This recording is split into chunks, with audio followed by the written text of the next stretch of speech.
Mga kailangan para sa clinic. Weighing scale. Ilang buwan ang hinihingi. Ang gamit niya yun, yung personal kong gamit sa bahay.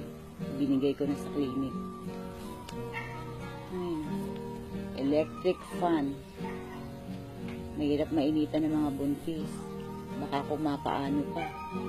Sira na naman yung electric fan kasi laging naka-on. Dahil sobrang init. Ano pa ba? Prenatal vitamins. Pinagkakasya na lang yung supply 2 months ago pa.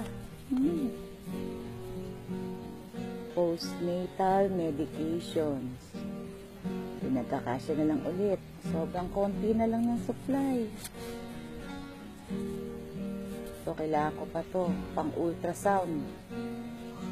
6 na buwan ko nang hinihingi. Bakit naman ngayon?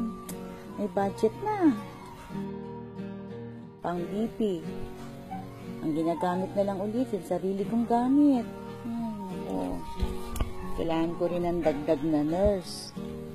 Dagdagan na yung mga buntis. Kailangan na talaga ng dagdag na tulong para mas maalagaan yung mga pasyente.